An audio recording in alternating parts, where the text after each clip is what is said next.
The Tom Woods Show, episode 981. Prepare to set fire to the index card of allowable opinion. Your daily dose of liberty education starts here. The Tom Woods Show.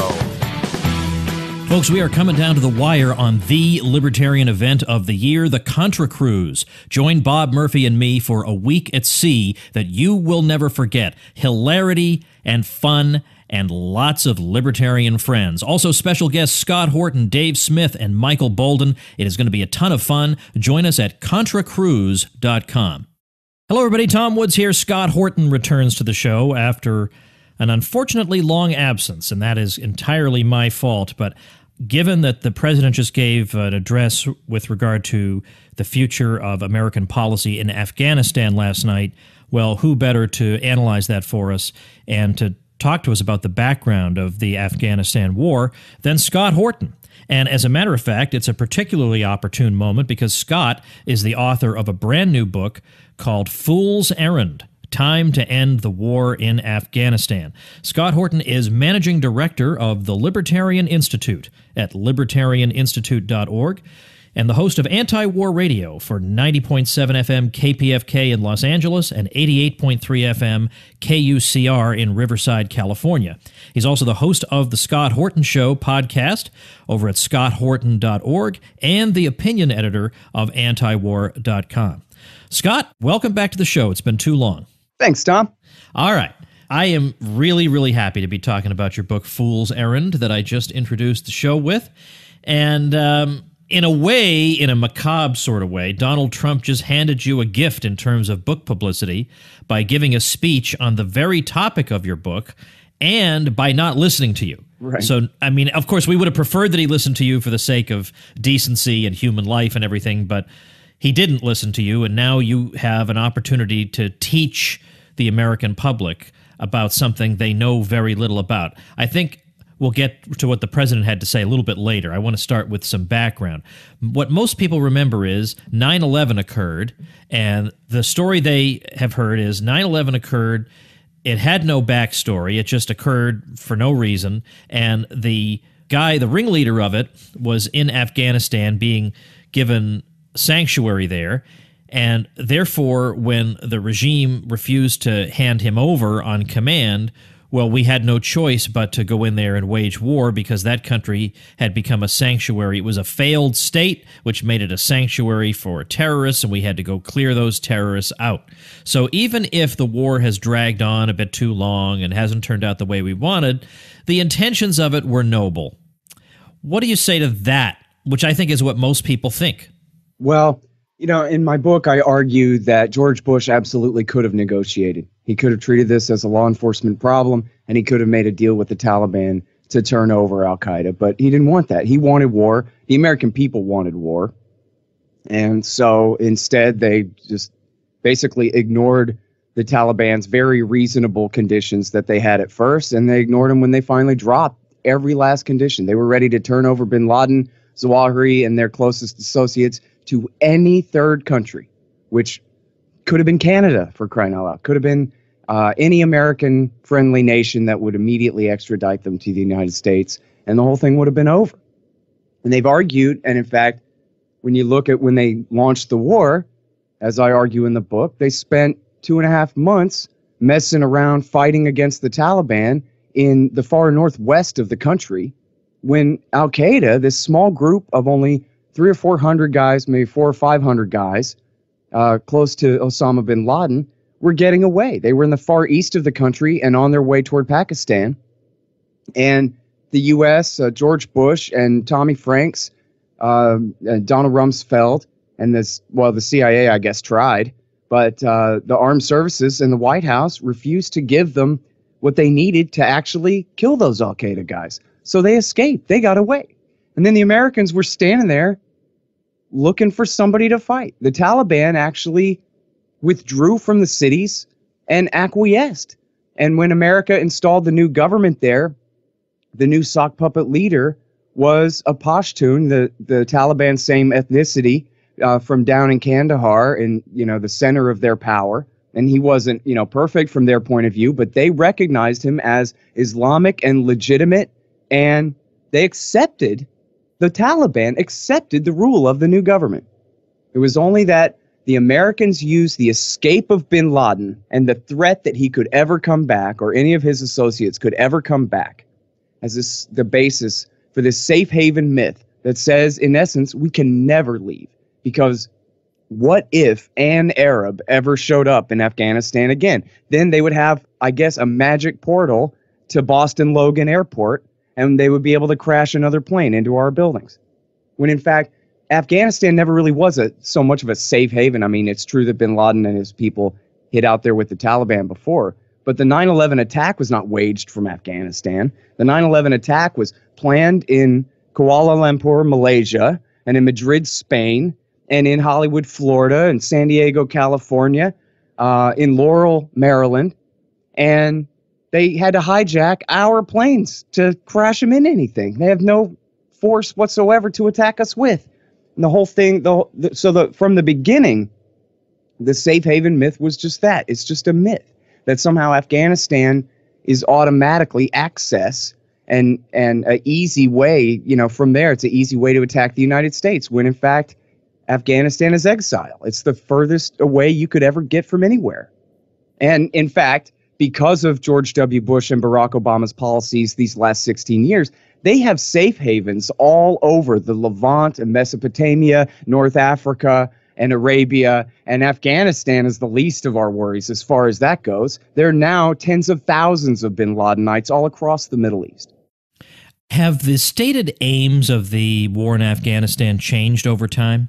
No, not really. I mean, this is the real thing of it, right, is they never really state the aim. Yeah. Just like in Iraq War II, they say, well, we're fighting for the good people against the bad guys, against the terrorists, against whoever. But they never say, well, what exactly is going on? In Iraq War II, we're fighting for the Shiite supermajority and their alliance with the Kurds against the Sunni minority that used to have power, and now we're kicking them out.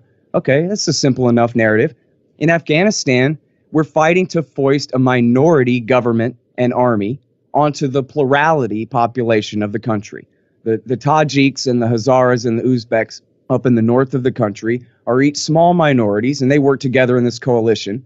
But the army is almost entirely made up of Tajiks, and they're attempting to force this rule onto the people of Pashtunistan, who they're a warrior culture anyway.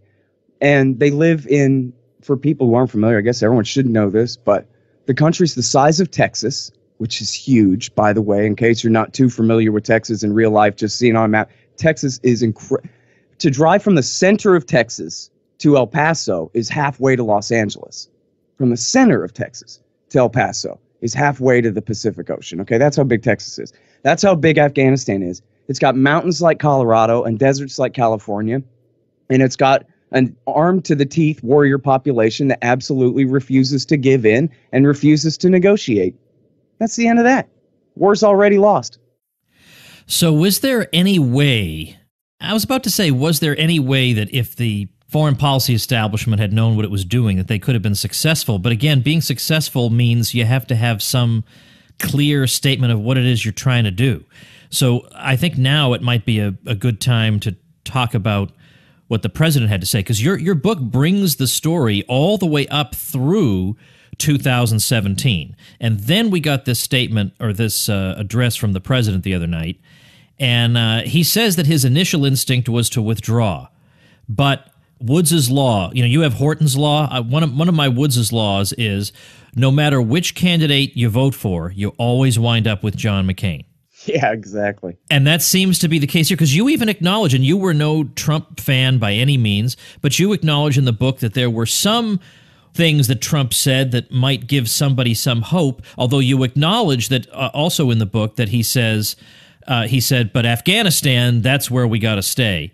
What is the hope here? And is there any reason that he could have, at least, to think that this would be different from what they've tried before? What's he trying to do now, according to his speech?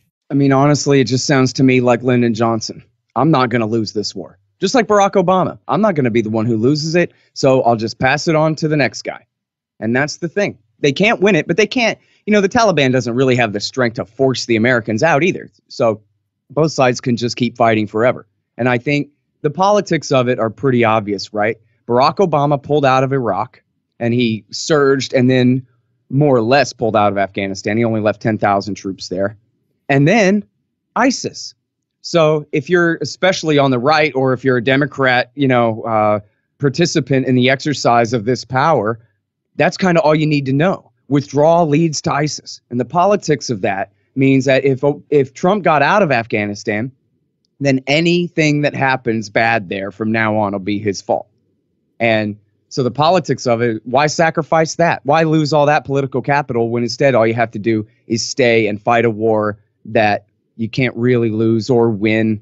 You lose a few soldiers every once in a while and keep the thing going. Politically speaking, it makes sense, just like it made sense for Barack Obama to do it. He canceled an entire Republican line of attack against him for getting out of there, and the liberals didn't care because he was Obama. So it just made sense politically to go ahead and let Petraeus have his escalation and do the war. And I think this really comes down to that's the kind of deal. It's domestic politics, and face saving means that they can never admit that they already lost, that this is a war that they didn't have to fight, that they basically, picked a fight with this insurgency, an insurgency they now can't defeat. And so I think that was what really was the bottom line of that speech last night was, he also made sure to add the gloves are off. There's no more hearts and minds counterinsurgency strategy here. This is we're going to loosen the rules of engagement so that the Army, the Marines, the Air Force, the CIA, the drone warriors, whoever can go ahead and have at it, I guess, Mosul style, and just, like they've just done in driving the Islamic State out of Mosul, under the theory that if you just put enough firepower on target and get a high enough body count, that eventually you win. When this war shows that that is absolutely not true. In fact, Stanley McChrystal and Mike Flynn, Trump's first national security advisor, when they were in charge of this war, they had what was called insurgent math. For every 2 you kill, you create 20 more. For every 1 you kill, you create 10 more. And instead of counterinsurgency, they derided this kind of policy as mere anti-insurgency, which they mocked as counterproductive on its face. As Mike Flynn put it in his intelligence thingamajig he wrote in 2010, he said, the Soviets found this out the hard way. They fought a war for 10 years, and they had more enemies at the end than they had at the beginning. Well, that's exactly where we are now. And you hear the hawks on TV, and they say, well, geez, the Taliban rules more of the country than they have since the war started. Well, that's because of the war, right? That's not because we haven't been warring enough there. We've been at war there this whole time. It's the war that has made them more powerful in fighting against them when we didn't even have to. So anyway, that's the answer to the strategy, though, is to let McMaster keep fighting. And in fact, they made it, I have the exact quote here somewhere. Maybe negotiate someday. Trump said, nobody knows if or when that will ever happen, right? So Petraeus said, Obama, I promise you I will have them at bayonet point negotiating in 18 months, right? McMaster has told Trump, I don't know. Maybe we'll negotiate at some point, but just let us keep fighting longer, please. And in the Politico story, he said that this is a 4-year plan and that the negotiations with the insurgency may kick in toward the end in the vaguest terminology that they could come up with. So they're promising no results, so they can never fall short. You point out in your book that Trump is, including McMaster, is surrounded by people who in one way or another are invested in this war because it was a major part of their careers. Yes, absolutely. So McMaster was part of the counterinsurgency doctrine based on a so-called success of his at Tal Afar, where he actually committed war crimes there. You can search that up. In Iraq War II, he basically gave a lot of advice for and was a protege of David Petraeus. And Petraeus and General Mattis combined together, Army and Marines, rewrote the counterinsurgency manual, the famous Coin Doctrine manual. And then during Petraeus's surge, McMaster was in charge of counter-corruption efforts in Kabul, cue laugh track. And then Mattis was in the original war. He actually was ordered by Bush to stand down and not go kill Osama when he had 4,000 Marines ready to march on Tora Bora. So he, in a sense, let Osama go. He also helped invade Iraq and committed war crimes in Fallujah, which helped create Al-Qaeda in Iraq, which is the Islamic State that we're dealing with today. That's sort of a side issue. But anyway, so Mattis and McMaster both have their role in the war there. The Chief of Staff, John Kelly, has not fought in Afghanistan, but his son died on patrol there, so he has a heavy investment in terms of the sunk cost fallacy and everything going there. Joseph Dunford, the chairman of the Joint Chiefs of Staff, was at one time the general in charge of the war, and then also was the head of Central Command in overall charge of the war. And John Nicholson, who is the current Afghan war commander, has been in Afghanistan for years at different ranks. I guess he's gone back and forth, but Nicholson has a long time experience in Afghanistan. It's his war to lose at this point. And who am I leaving out? I forget. There's one or two more in the book there that have direct former and current responsibility for the mess. One thing we've heard over the years is that we've seen the opening of girls' schools or the opportunity for women to be educated, and this is a great liberating moment for women in Afghanistan, and it's a step forward against oppression, whatever else we may say about it. You've got a reply in there that I think is kind of interesting. You even have a whole chapter or section that mentions the whole girls' school question and nation building. How do you answer that? Well, it's mostly all just fake. I mean, it's really just not true. In fact, Congress appointed what's called the Special Inspector General for Afghanistan Reconstruction, SIGAR, but with a S. And those reports, they come out all the time. And I don't know, whoever it was at SIGAR that added me to their email list, thank you. Oh, my God. And they just, these schools are just PR stunts. They're way out in the middle of nowhere. They're like they have ghost soldiers that are just names on the rolls so that the officers can take home more pay. They have ghost students. There may be some students, but a lot of times it's a government contract with no accountability. So the schoolhouse falls down the first time it rains, or what? The whole thing is just a Potemkin village type of a setup. Nonsense. PR for the rubes. And in the north, the Hazaras, they passed a law under Hamid Karzai. They passed a law, the Status of Women law, that treats women and girls simply as the property of their husbands under the law. In fact, rape is considered a property crime against the husband or father, rather than a personal crime against the women and girls. And Ann Jones, the great journalist Ann Jones, says that literally, like not as a matter of, exaggeration or embellishment or wordplay or anything, but literally, the police spend more time chasing runaway women and girls than any other thing. They're slave catchers. That's the government we've created there. And when it comes to the Pashtun parts of the country, out in the countryside where things really are, much more backwards, and this is where the Taliban comes from, the Taliban actually have much more liberal laws when it comes to, and in the good way, when it comes to, for example, the rights of women to own property. The local tribal customs, the ancient tribal customs of the Pashtun people are more oppressive than the Islamic law of the Taliban, where Muhammad had said, hey, man, cut them some slack here, here, and here. The Pashtun Wali Code has none of that. And so, it's a nightmare. This isn't much of an argument for the Taliban, but they rape less. They're authoritarian, but they're not corrupt. They're not just, criminal warlords and rapists and murderers. That's how they came to power in the first place, was by taking the warlords and the criminals and shooting them and providing actual law and order and peace and security for women and children. That's how they came to power. And the reason that they have support now is because those very same warlords and criminals and murderers that they overthrew are the ones that we're trying to support to replace them, including as the police and the army. I want to know about the counterinsurgency policy that you talk about in a couple of sections of the book, and sometimes abbreviated COIN. What's that all about, and what have the results been? Well, the results are obvious failure.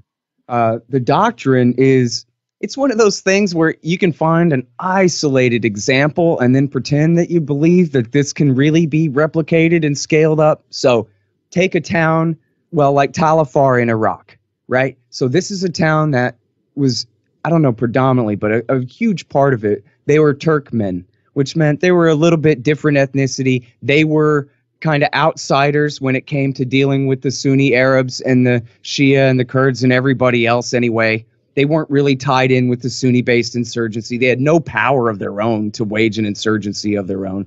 So when the Americans came and occupied Tal Afar and brought enough power with them to keep all the Iraqi Sunni insurgents at bay, well, they were able to reopen their stores and their shops and their bazaars and kind of go back to business. They had a little bit of peace and security.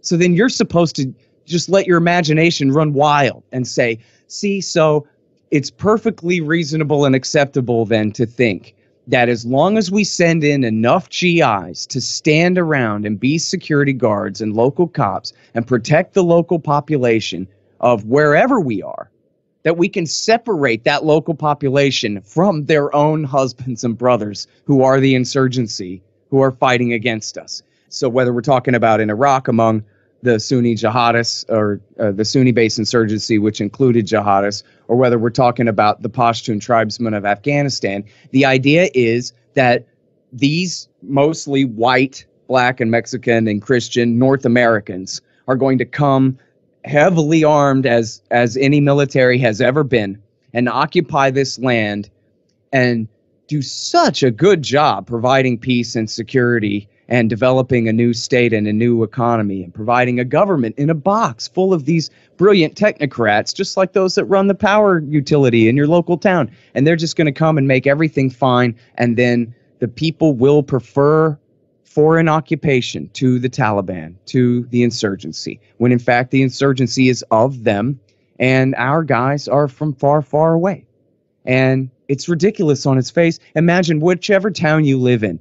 Imagine a foreign occupying army coming and saying, hey, at least we're not the right-wing militia guys who are attacking us, right, everybody? And attempting to win legitimacy from your neighborhood with a line like that. And that's what counterinsurgency policy is. And in fact, by the way, there's actually this great new movie on Netflix with Brad Pitt called War Machine. It's a satire based on Michael Hastings' great book, The Operators. And they really portray, the foolishness behind this. And, it's just another excuse to stay and keep fighting is all it really is, Tom. I didn't even know about that movie. Now I'm Googling it. Yes, sure enough. Yeah. Have you seen it? Oh, yeah, it's really good. I watched it when I had the chicken pox. Okay, good. You got the chicken pox when you were in your, 30s? What's the matter with you? You're supposed 40s, yeah. You're supposed to get it when you're like 11. I know, yeah.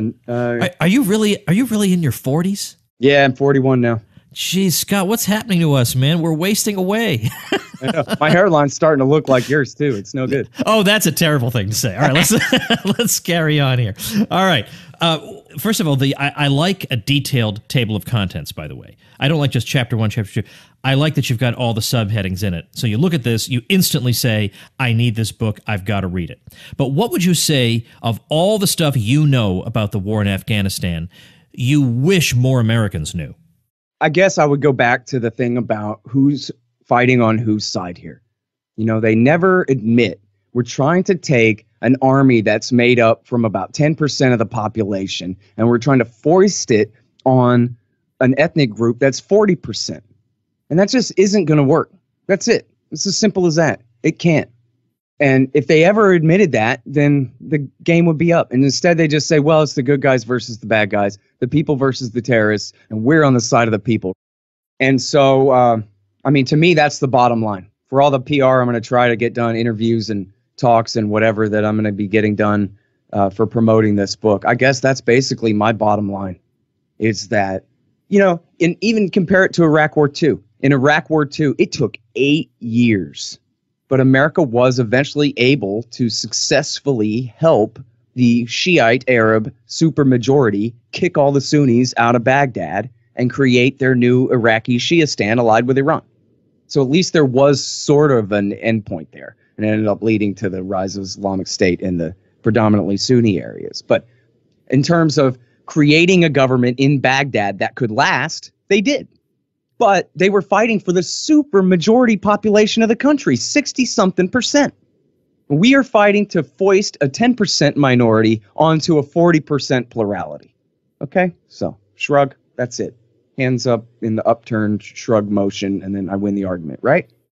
Well, you would think. Now, in the case of Vietnam, that was also a quagmire that went on a long time. But the thing there was that it was in the headlines and on the news constantly. There were a lot of casualties, a lot of American casualties, way, way more than in Afghanistan, and way more civilian casualties than in Afghanistan. It was just front and center constantly. And then you'd get the news breaking that Nixon had gone into Cambodia to clear out the sanctuaries, and people hadn't known about that. So it just, you couldn't get it off the news, and plus people were being drafted into the army at the time. That was just a combustible situation, and eventually the U.S. had to withdraw from it. But none of those factors are at work here in Afghanistan, so it really makes you wonder, how does it ever stop? Because all presidents, unless they are unusually independent, I mean, if even Trump can't do it, if even he is so pressured by the deep state that he can't do it, or he's so in love with himself that he thinks he can do what no one else can, then who will withdraw from Afghanistan? You see what I mean? It's sort of a rhetorical question, but you see why none of the pressures to get out of Vietnam really are present in Afghanistan. So you could see this just going on forever. Yeah, I'm with you. I think it's going to take popular will to try to stop it. Now, the good news there is that, I know that divisions between regular people now in America have become so much greater with all the partisanship over the election of this guy particularly and all of that. But, it's really not much different than during Obama times. And when Obama wanted to expand the war in Syria and bomb the Syrian government with airstrikes in 2013 after the bogus Turkish Al-Qaeda false flag sarin attack there, the people of the country said no. And it was really, I guess, Breitbart and Drudge and the right-wing websites that Talk Radio Land gets their information from. They were opposed to it. And then all the left groups are always anti-war. And the liberal groups were like, at least kind of wishy-washy on it. They'd support Obama if he did it, but they didn't really want to either. And then, blam, that's it, consensus. And the libertarians, of course, doing everything we could to make noise at the time. And we won. I mean, that really happened, that on an issue of foreign policy, which the American people supposedly have no say in, that this is only up to whatever JINSA and the CFR compromise and decide on is supposed to be our policy, and instead the American people said no. And I think Obama didn't really want to do it anyway. This is a stupid red line, but still, the point being that I think that we can have a consensus where left, right, libertarian, doesn't matter who you are, town, country, redneck or artsy liberal hipster or whatever. We all hate this stupid Afghan war. We don't have to necessarily even agree with each other, stand anywhere near each other to all have our priorities straight and all say that, look, at the end of the day, a lot of what's wrong with America right now is because of the empire. It's because of the demands that this biggest government in world history places on the population of this country to sustain it. And Afghanistan is just some percent of that, but it's some percent of it. And what a great precedent to set, that the American people have decided that we're vetoing Trump. No escalation. Just come home. Ron Paul or bust. And, there's 300 million of us. And if the 300 million of us are good on this, then we win. That's what it takes. And even beyond the borders of the U.S., I'm curious about world opinion about this. I don't know if it's ever been gauged, but could there be any population in any country of the world, a majority of whom thinks what the U.S. is doing makes perfect sense and is quite rational and should be cheered? He asks rhetorically. Yeah, no, I don't think so. I talk about this in the book, too. It was in WikiLeaks, put this out. It was a CIA paper about how to manipulate the French and the Germans. And they said, well, to manipulate the French, you want to emphasize women's rights and you want to emphasize that Barack Obama asked really nice and this kind of thing. And when you deal with the Germans, you want to emphasize that a deal is a deal and we signed a contract and it's hard work, but we have to get it done. And there will be refugee crises if we don't win this war. And so you have to stay. And of course, they stayed and the war was still lost and all their threats came true anyway in terms of terrorism and blowback and all the rest of that. But I think that's probably as close as you're going to get, is maybe you can get some percentage of the population of France to say, geez, but the women, if we leave them all behind. But in reality, if Ann Jones is saying, hey, I'm sorry, it's really not better this way than that, then she certainly is not happy to sacrifice these people in any way. She's just saying that it's just not true, really, that we're helping the women there. It's not the case that matters will be worse for them when we're gone, any more than for anybody else. And I do say in the book, I do think the war will get worse for a time when we leave. I'm not promising that, the only reason, I'm not saying the only reason anything is wrong there is because we're there. But I'm just saying it's sort of like when Nixon and Ford pulled out of Vietnam. Yeah, the communists are going to come down from the north and take the country, but I still don't care. So, yes, the Taliban, they may end up there may be a 10-year civil war while the Taliban try to take Kabul. I don't know. But at least America won't be in the middle of it anymore. And it's clear that all we're doing is delaying that kind of effect. We have, well, you're an Austrian economist type of a guy, right? We've distorted the markets of power in Afghanistan, and there's a snapback coming. It's unavoidable. This is a matter of timing.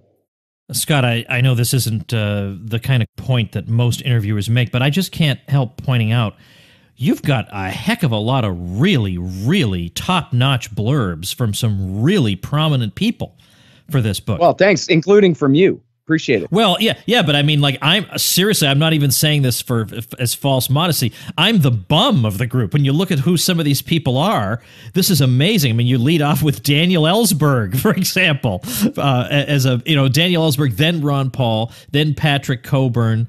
And then some of our friends who have been, I mean, I count at least a half dozen of these people who have been guests on my show, and some of them I didn't think I could get, and a couple of them I got only because you had contacts with them. I mean, but it's really something. These are people who know what they're talking about, who are saying, wow, Scott Horton's new book is explosive. It's amazingly well done. It's what everybody needs to read. And it's not that, people say that in blurbs, but these blurbs they go beyond the sort of obligatory, perfunctory statements that you make about a book. These people are extremely enthusiastic, and these are people who know what they're talking about, who are real experts in the area. So, first of all, congratulations on that aspect of it, that you've created something that not just those of us in libertarian circles are going to cheer, but people out in the policy world and in even beyond think is a really, really important contribution to the discussion. Thank you, man. Appreciate that. So do you have a website, he asks as if he doesn't know the answer to this question, dedicated to the book? Yes, it's foolserrand.us, and everybody can read all those great blurbs, including Tom's there, at foolserrand.us. And I liked it, in your book, it says if you want detailed maps, you should go to foolserrand.us. First of all, that makes publishing a self-published book easier because you don't have to deal with the graphics.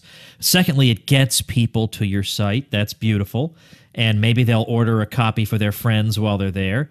But I love this. I think this is a beautiful promotional site for your book. Great. foolserrand.us. Obviously, you can get it from Amazon. You should get it from Amazon through Scott, really. I mean, I'm going to link to it at tomwoods.com/981. But I assume, let's see, is this taking... Yeah, okay, so this has got your Amazon link in there. So, I mean, give Scott some money is what I'm telling you. No, don't just buy his book. Buy it through Amazon through his link at foolserrand.us because he's a good guy, works really hard. I donate to the Scott Horton Show every month and have been doing so for, how long would you say, Scott? A year? 2 years? Yeah, a couple at least. Couple of years, yeah. Because I'm glad he's there doing what he's doing. And when you read this book and you realize this guy's just a one-man foreign policy band, you're going to want to support what he's doing. So I'm thrilled. I want this to have the biggest audience possible. It looks great. Again, I've done a self-published book, and I was really happy with how it came out. But, it's hit or miss sometimes. But this, I mean, really, this is a vastly better book than almost anything you're going to get in a bookstore. And you got these blurbs that are unbelievable, and I love how you placed them on the cover. I mean, really, a lot of times I get people on, and they have some product, and it's all I can do to restrain myself. You should have done this. You should have promoted it that way. You should have put this on the cover. I have nothing to say other than, Scott Horton, you are awesome. I am really proud to know you, and I am urging people. I know I say you got to read books and all that. But come on now, Fool's Errand, a book by Scott Horton? Are you kidding me? A book by Scott Horton?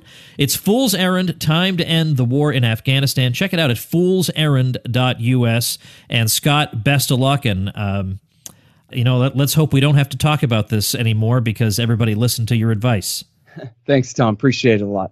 All right, everybody, before I let you go, here is a website that one of my listeners created, and it's really exciting. This is a site people would use, and you're really going to enjoy. It's called .photo.com, so dotphoto.com.